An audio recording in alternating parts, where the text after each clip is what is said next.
Fantastic. Well, thank you all for attending this session. It's great to have you here. In this session, we're going to talk about why math careers are awesome. And I think they're some of the best, coolest careers you can possibly go into.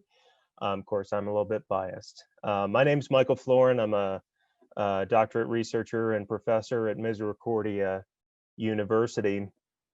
And the conversation that we're going to have today might be a little bit different than what you would think we would normally have on this. So, I could just list out and kind of Google all these math careers and list out all these things, but I know everybody on this session also has access to Google. So frankly, I don't want to waste your time doing that. So this isn't just going to be a list of math careers and salaries and oh my gosh, isn't this amazing? What I really want to focus on is what math careers are. Like, what do you even do with mathematics? Because frankly, if I'm being completely honest, this is something that I didn't understand for years and years and years, even after having gotten math degrees and advanced mathematics degrees. And another thing I want to clarify right at the beginning is that our focus is going to be more on careers that are involved with mathematics very heavily. Some of these are going to be things that you get like a theoretical mathematics major to go into. But as you'll see, some of these are not theoretical mathematics per se. They are applied mathematics, which goes into a variety of different degrees, topics, and concepts. So we're going to talk about all of these and really dive into depth, hopefully, about why I think these are pretty amazing. So first, I want to start with a little bit about me. And so I got my doctorate degree in applied statistics and research methodologies. I do applied mathematics all day long. That's kind of what I do. I used to actually be a high school math teacher before I got into all this, and really saw some opportunities for research and things that I wanted to study and had no idea how to do it. So I ended up diving into applied statistics. I currently work as an assistant professor of mathematics at Misericordia, and I'm also the program director of the statistics program there and the director of the Statistical Consulting Center. More related to entrepreneurship, my wife and I own a statistical consulting business, which we've built, and we work as consulting contractors with local, state, and federal governments. We work with a whole bunch of granting institutions, a whole bunch of private researchers from around the country. So that's kind of what we do in our ample amounts of free time.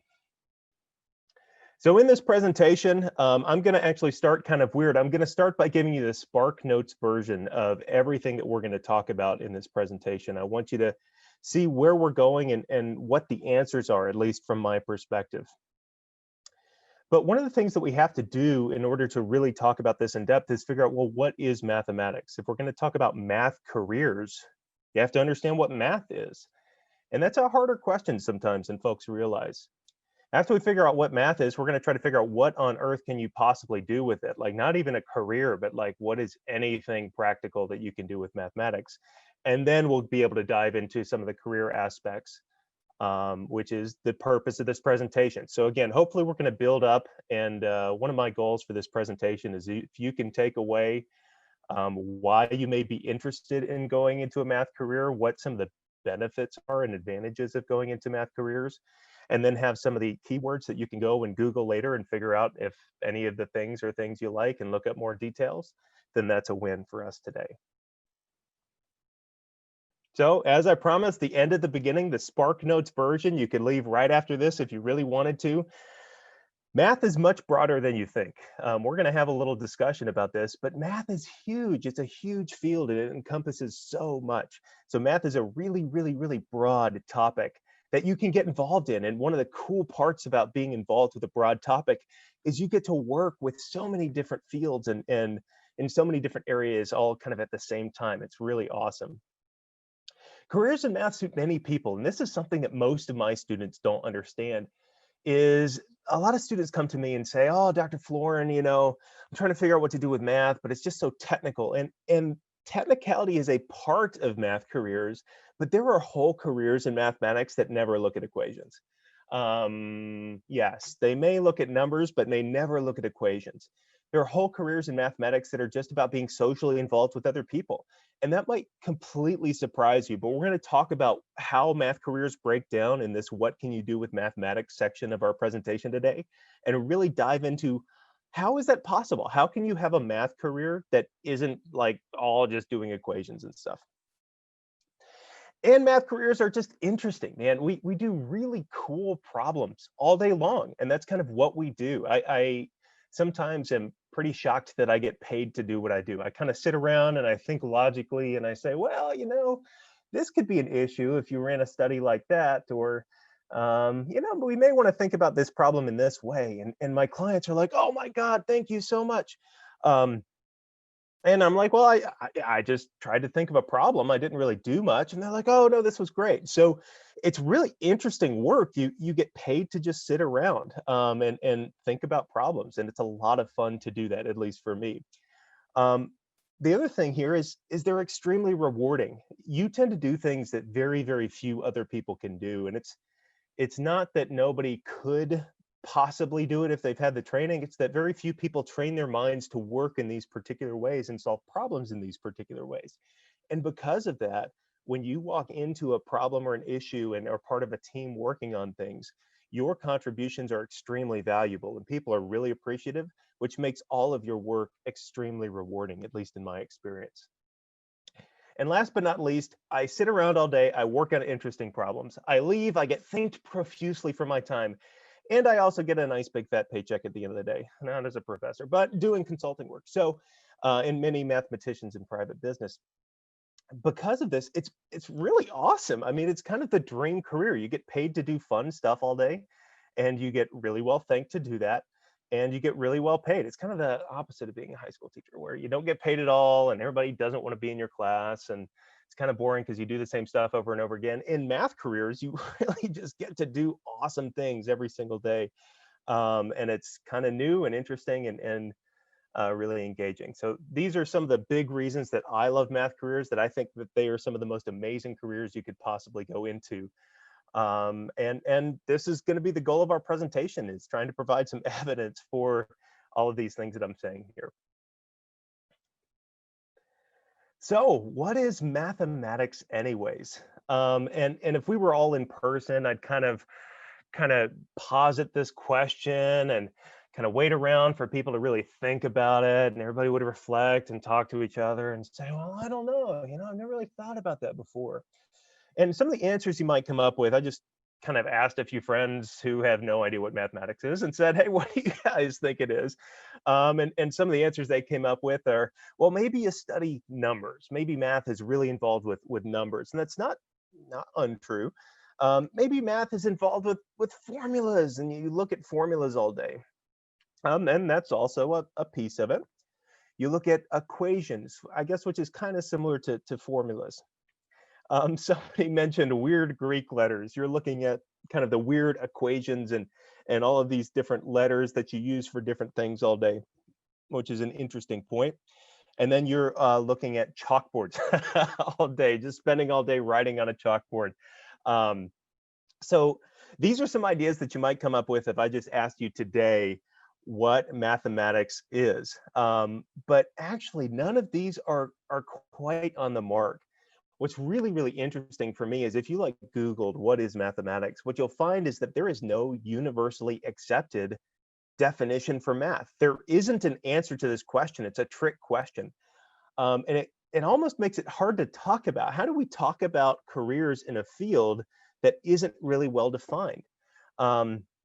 And part of the reason this isn't well defined is just because it is so broad. There are so many different opportunities that you can take advantage of in these careers, and they're so pervasive in so many different things that you do, that mathematics, again, it's hard to wrap your head around. It's hard to put in a small box. So to have this conversation today, one of the things I wanted to do is come up with at least a working definition that we can go with. And so what I did is I went back to the origin of the word math.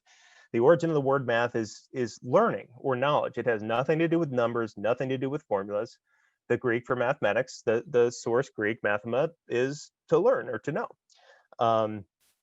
So in mathematics, this is about learning or knowing. And more specifically from the classic Greek perspective, it's about learning or knowing things that can actually be learned. So it's things that are, I'm going to use the word quantifiable to paint an image in your head. But when I say quantifiable, I'm not really talking about numbers. This is a lot bigger than numbers. And hopefully if you've taken a high school math course or two, you kind of understand where I'm coming from, right? Algebra doesn't involve numbers. Algebra involves letters, and it involves some numbers, but primarily you're looking at letters and solving for different letters. If you've taken geometry in high school, you very likely dived into proofs, and proofs are not numbers at all. They're not even related to numbers. They're just words and logical concepts. And that's closer to what I mean when I say in the second bullet point, we learn what can be quantifiably known. It's less, when I say quantifiable, less related to numbers and more related to logic. So what can be logically known? Like what can we actually figure out? Not to the level of, well, I think, man, I just think orange ice cream is the best ice cream ever. And you'll come back and say, oh no, Dr. Floren, chocolate ice cream is the best ice cream ever. And we'll have this big debate. And I'll end by saying, no, I just know that orange ice cream. That's not what we mean by quantifiably known. What we mean by quantifiably known is 1 + 1 = 2, or E equals mc squared. And these ideas, they may have numbers in them, but the purpose of the ideas and formulas that we create is logical relationships, not the numbers. So mathematics is kind of the art of seeking to learn or know logical relationships. Because we study something that's so broad, math and the study of logical relationships is foundational to so many fields. I pulled this comic off of XKCD. It's one of my favorite comics ever, where each of these different fields are kind of one-upping each other on how they're better. Psychologists are like, well, sociology is just super applied psychology, and biology is like, well, psychology is just applied biology, and so and so. And they keep going on, and then the physicist sticks his nose in the air and says, well, everything is just applied physics. And then the mathematician's like, hey, didn't see you guys way over there. This to demonstrate mathematics is a very, very pure field typically. But this also to demonstrate, as you kind of see by the pattern of fields saying, well, you guys are just applied us, and you guys are just applied us. At the end, everything is just applied to mathematics in some way. And if we call mathematics or look at mathematics as the study of logical relationships, well, every field studies logical relationships. So at that core point, every field is applied mathematics in some way. And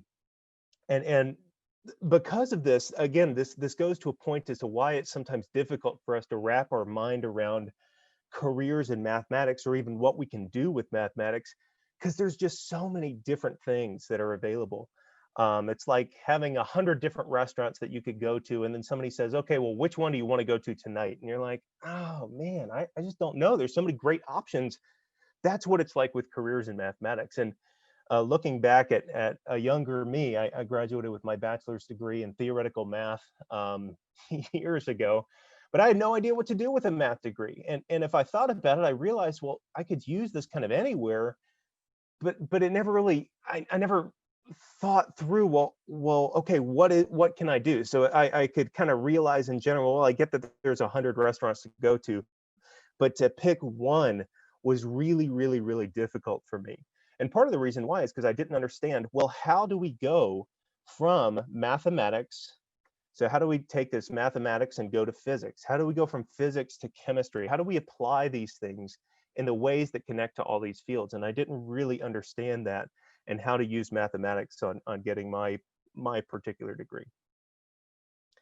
So let's talk about it. Let's talk about what you can do with mathematics. In prep for this presentation, I was kind of Googling on the Bureau of Labor Statistics website. If you've never checked it out, Bureau of Labor Statistics, really helpful for job stuff. And I was looking at mathematicians and statisticians and trying to figure, okay, well, what does BLS say that mathematicians and statisticians do? And it gave me this really irritatingly vague description. It says mathematicians and statisticians analyze data and apply mathematical and statistical techniques to help solve problems. So you solve problems. And that description is frustratingly vague, but it's also exactly right. I mean, it's very, very generic, but it really describes kind of what we do. And the problem is again, if you start saying, well, you solve problems in physics, you solve problems in chemistry, you get specific when you really can't. You solve these problems anywhere. You solve it in so many different fields that to try to create a list of actual specific places that you do does a disservice to what's actually being done. So again, though this is frustratingly generic, I'm going to try to paint a picture of a couple of ideas so that you don't walk away with the same frustrations that I once had. So I'm going to talk about a couple of examples of how I personally apply techniques to help solve problems and kind of what that means. Um, one of the things that I've done recently is model and predict COVID transmission. This COVID stuff's really interesting and it creates really cool statistical and mathematical modeling applications. So we model and predict COVID transmission and look at the different tests or numbers of tests that would have to happen on a school campus. And if we got this test, what would that look like? If we got this test, what would that look like? How much would one really help over the other in terms of number of students getting sick? And can we reduce that in any way, et cetera? I've looked at the effectiveness of educational curricula. So on a government project, I was hired to come in as a consultant and really look at which particular educational curricula, these are national curricula being implemented across the country, which of these are the most effective curricular approaches towards accomplishing these particular goals. And we got to look at a whole bunch of different studies to help us determine that. I've also been able to study individuals with mental health, different mental health statuses, some with mental health issues, some without, or atypical mental health. And then to look at how they experience sensory input. So let's say you have depression. Does that affect actually the senses that you're feeling or the senses that you report in feeling? And how so, if that is possibly the case? So these are just a couple of projects that I've worked on, and you can already see how varied these can be in these different fields. The first one is a medical application, looking at COVID transmission and tests. The second one is very educational in nature. The third one is psychological. We're looking at psychology and the impact of the brain on the body, or at least the relationship between the brain and the body. And this is one of the reasons that math careers are amazing, is you get to work on so many different projects. And again, one of the reasons I'm giving you this list is to demonstrate, like, I'm not just saying, hey, it's too broad to describe. I actually mean it. It is too broad to say, well, you work on applications in math, in medicine. You work on applications in biology. You work on applications in psych. It really is too broad to describe because you can really work everywhere. Through my consulting career, I would challenge you to name a topic that I haven't worked on. That might be a fun question if somebody has a good one. But I've worked in every topic that I can imagine as a consultant. I've done hundreds and hundreds of consultations in a whole bunch of different areas, and it is so fun to be able to work kind of in everything. I've got a little bit of ADD, so I get bored if I'm stuck in one place for too long, and it's great to be able to just look at everything and get to play in a whole bunch of different places. There's a famous statistician who has a quote on this. He once said, the best thing about being a statistician or applied mathematician is that you get to play in everyone's backyard. Everyone needs to study logical relationships, and everyone needs a professional at studying logical relationships to help out. One other thing I want to note here is that I did all of these in the last week. These are not things that I've done like over the course of a 20-year career. These are things that I did last week. So you don't have to choose depending on the career path you go down. You can actually engage in all of this stuff at the same time. And to me, that is awesome. That's amazing. There's very few careers that you get to play with so many different things as part of a single career, in my case, an applied statistician.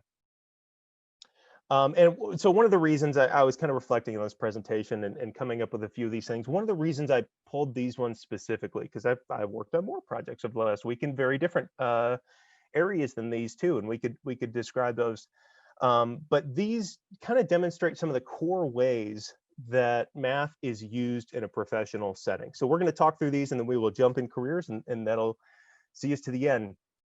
But there are three kind of main categories that I would describe as where math is used professionally. The first one is theory. Now, in theory, we talk about kind of, it's probably what you would normally think of as math as a career. It's sitting at the chalkboard, writing equations, blah, blah, blah. That's the theory side of math as a career. Application is where we take those theories and we actually apply them to particular situations. So theories don't just sit on the whiteboard or the chalkboard. We actually take those theories and start using them. And that's a second type of career. All careers kind of blend all of these together, but I'll say a second focus of a career is application. A third focus, and this is the one that very, very few people, especially students or individuals not familiar with the field, consider, is interpretation. Surprisingly, this is one of the hardest ones on here. We actually have some pretty good theorists around, and we've got people who can apply this. It's very tough sometimes to find people who can interpret effectively. And I think there are a few reasons for this. This is something that we could talk about if y'all were interested, but finding people who understand the depth of the theory well enough to know what it means, but can also translate that into something other people can understand is very, very difficult. So let's go through these again quickly, and then we'll continue on and talk about a few different careers and how these careers use this. So for the theory, we create equations that match reality. So the whole goal is to write equations that describe something, create those logical relationships. And when you think equation, when you think formula, when you think statistical model, think about we're looking at logical relationships. We're just setting up logical building blocks that describe a particular situation. Now, in theoretical mathematics, you don't even have to describe a situation. You don't care about applying it. You can just do it for fun. And in fact, a lot of theoretical mathematical advances are just from people playing around, and they kind of played around with some numbers or formulas or equations and got kind of a new form of it. And somebody else looked at that and said, oh my God, that's exactly what I've been waiting for, and then went off and applied it. So the intention or the goal wasn't even originally to apply it in that particular context. The other thing that theoretical mathematicians do, or that we do in the theory track of math careers, is we look at formulas under a variety of different assumptions. So what if we had this underlying assumption, or what if we had this underlying assumption that relates to this particular theory? How does that change things, or does that change things at all? And it sounds kind of boring, but honestly, it is really, really, really interesting. The theory side is really just doing logic puzzles all day. And again, you get paid very well to just sit around and do logic puzzles all day. It's kind of fun if you're into that.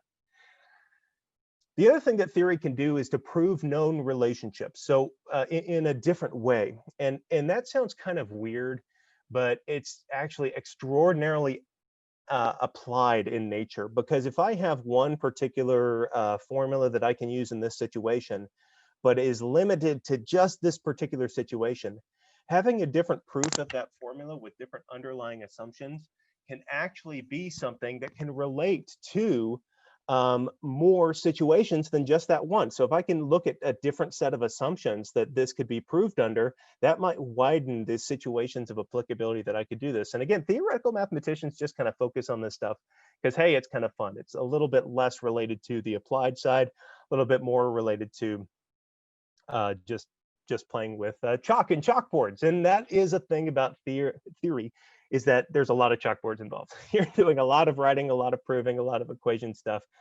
There's an old adage that says a mathematician, or a theoretical mathematician, is someone who, by the aid of coffee, creates theorems, turns coffee into theorems. So you pretty much sit around drinking coffee and writing math theorems.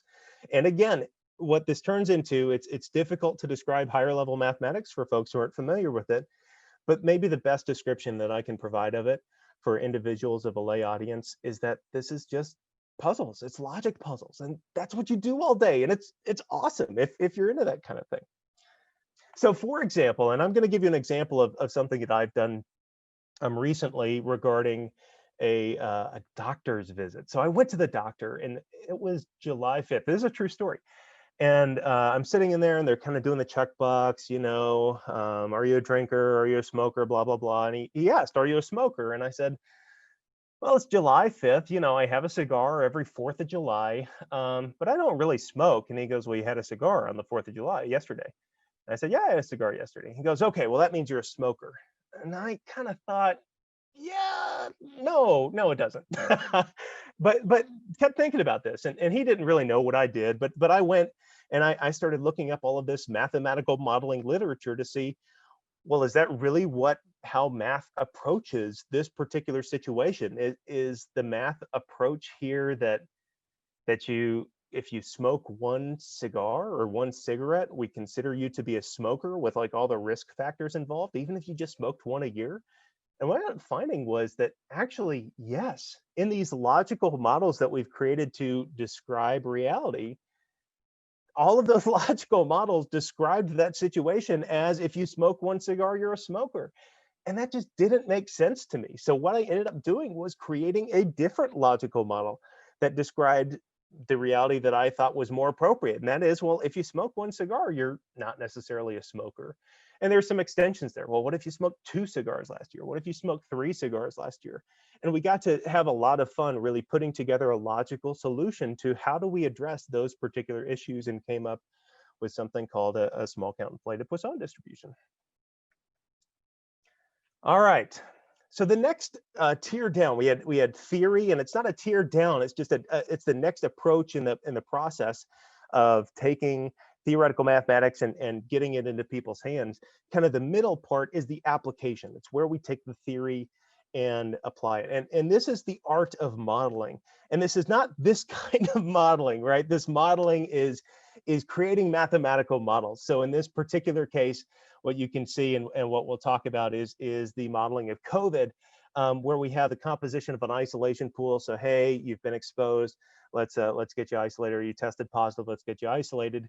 And if we look under particular situations, then what we can see is we've got some asymptomatic individuals who have COVID who are isolated.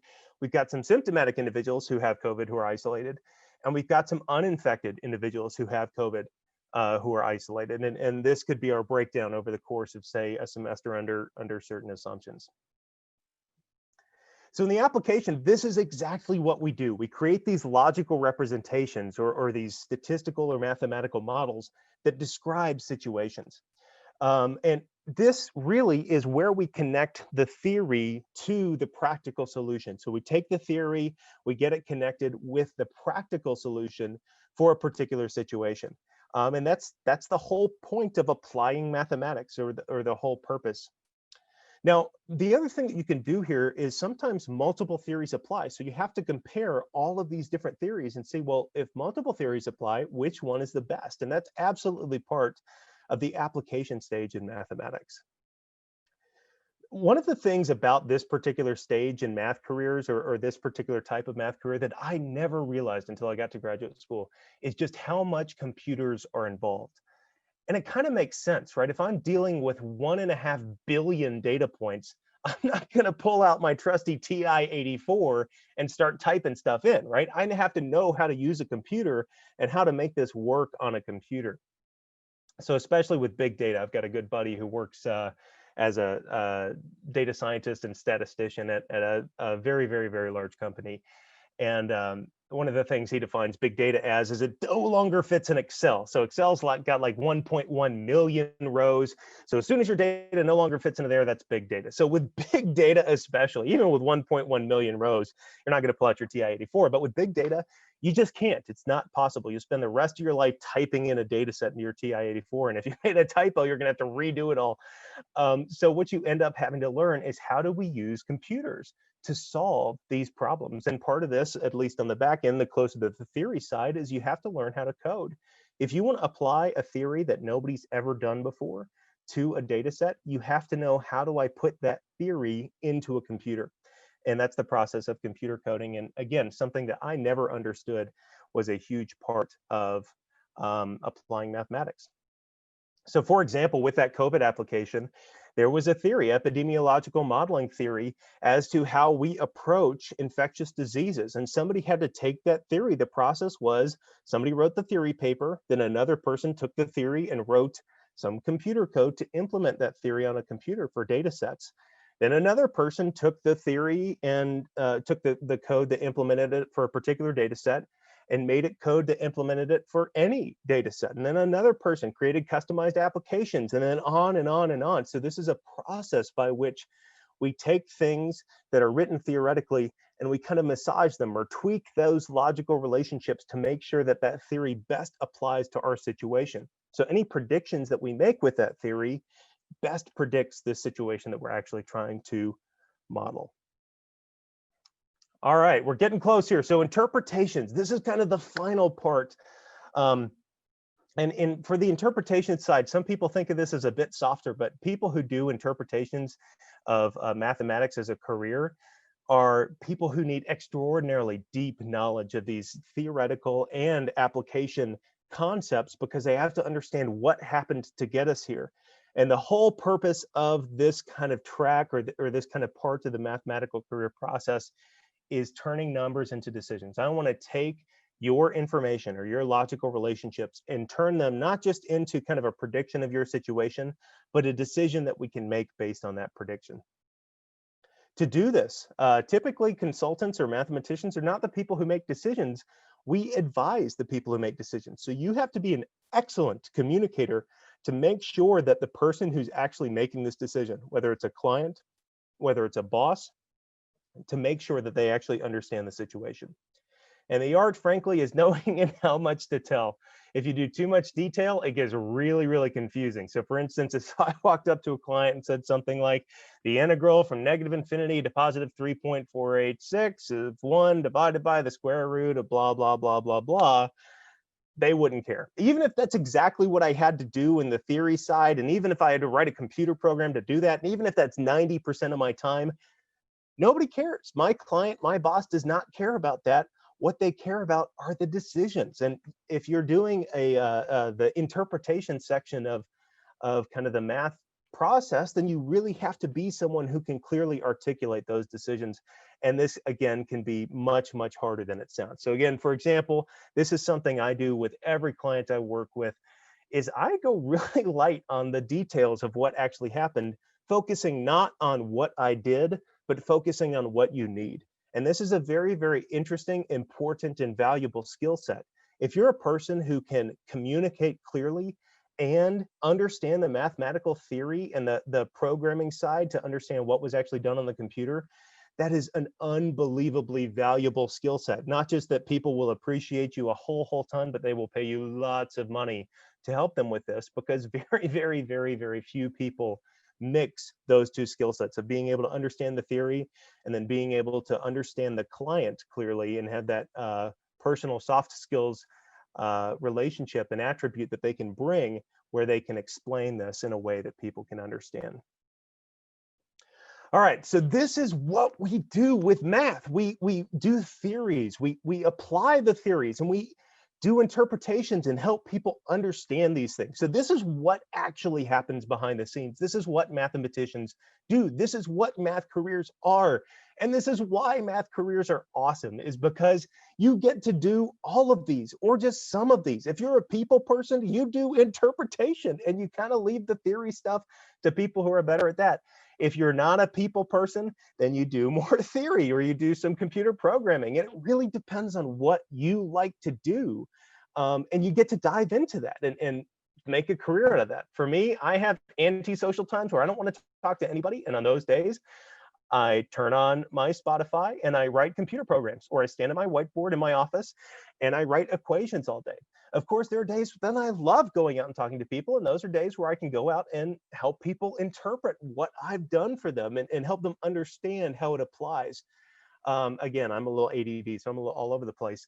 So I love all of the things, but different people really prefer one side of this or the other. And there are places in mathematical careers and career tracks that you can pick that really focus on those. So let's talk about some of the names. Again, this is hopefully valuable for you, because this is something that I never learned when I was in school, is what do you actually do? Like, how does this actually work? How does math as a career actually work out? Again, something I never understood, and hopefully that explains it a little bit. But another valuable thing for you to know here is, well, what are the names of the careers that I could even look at? And what are the different career options? Again, though, as I said, it really, really, really depends on you. What do you like? What's your personality? Do you prefer the equation work? There are some people that just loved algebra. I'm actually one of them. I really enjoyed algebra and I sucked at geometry. But if you're an equation person, do equations, work in more in the theory section. If you're a computer person, then do computers, do programming, do mathematical and statistical modeling. Or if you're a people person, focus on the interpretation. And again, let me be clear, people who can do the interpretation section, again, you have to be able to understand the theory, the equations, the computers, but if you can do the interpretation, that is a hugely, hugely valuable skill set. Now, I should say, we're going to talk about a few different career options here, and then we'll close out. But all math careers, virtually all math careers make a good living. And by this, I mean you tend to make higher than average, tend to. I think virtually all of them make higher than average coming out, and you're given degree field than any other career, or than all of the other careers combined, higher than average. So you tend to make a really good living. You tend to have really good work-life balance. And as a student, you may not care. You may not even know what this means, but your parents will know what this means. This means that you can have a family, that you're not working 60-hour weeks.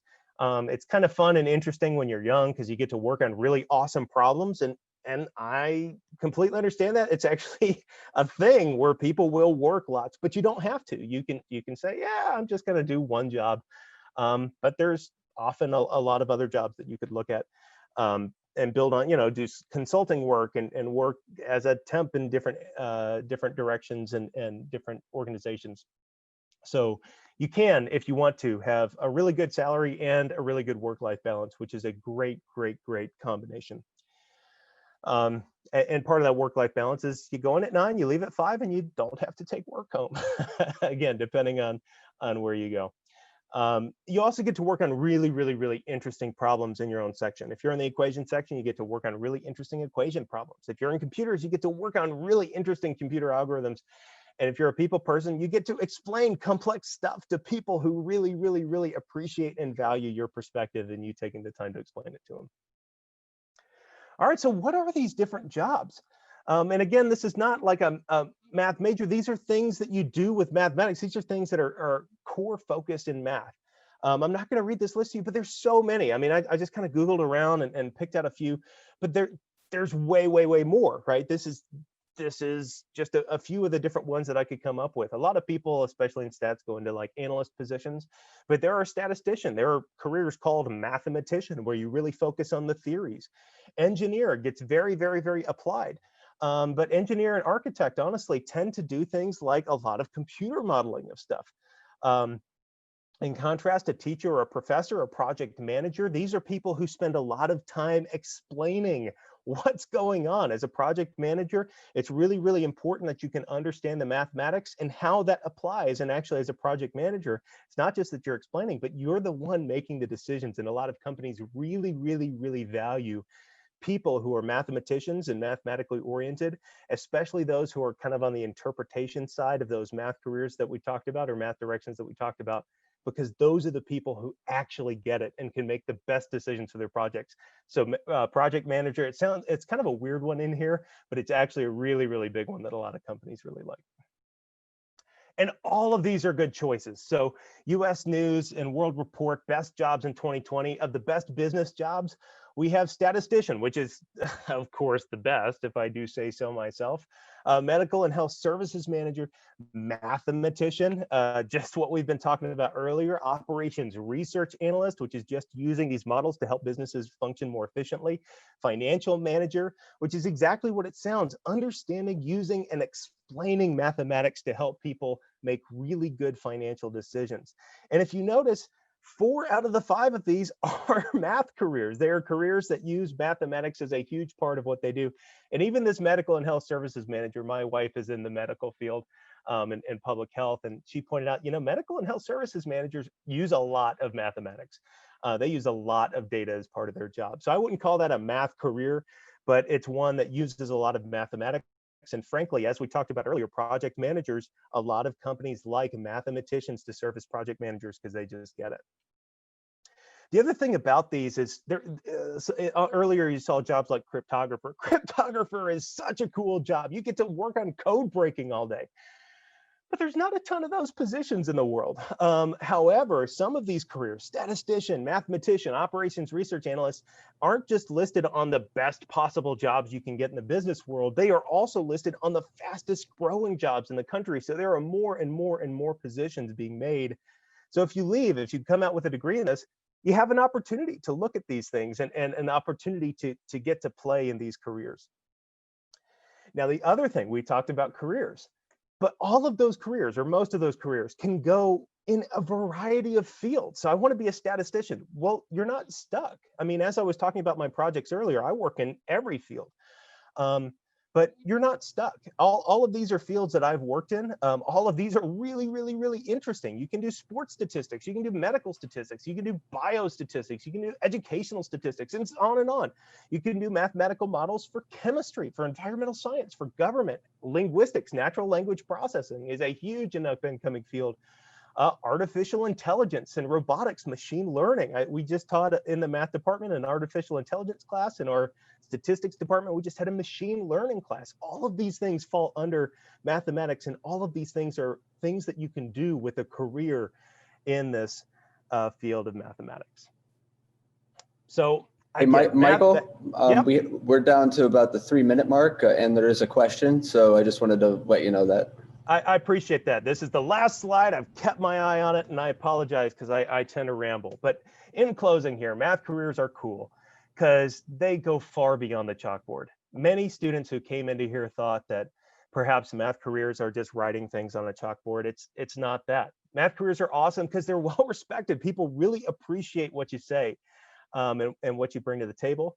People appreciate the work-life balance that you have and are willing to be flexible with you so that you can take vacation. It's really kind of handy, and they tend to be extraordinarily well-paying in comparison to their counterparts. You get to work on awesome problems all day, every day, and you get to play in all of the sandboxes. You get to do a whole ton of stuff. So I think math careers are awesome because, frankly, they are some of the best jobs that you can get. They are really interesting, and they're a lot of fun to do. So again, thanks for being here. And again, thanks for Matt for speaking up. But hopefully we have, as you're saying, at least a couple minutes for questions. Yep, we have a question. What is the most beneficial area of mathematics students need to learn that will help them be successful in life? Great question. So this was not about, the presentation today is less about math students and more about math careers, right? So this isn't just for math majors. If you're a math student, it depends on what area you want to go into. If you want to go into the theoretical area, then focus on your theory classes. If you want to go into applying mathematics, then focus a lot on computer science and computer courses. And if you want to go into the interpretation section, actually something that I recommend a lot of my statistics and mathematics majors who want to go into consulting do is take psychology and counseling courses so that you learn how to communicate more efficiently. So again, I break it down into those 3 sections and kind of have a different recommendation for each of those 3. That's all we have on our end. Fantastic.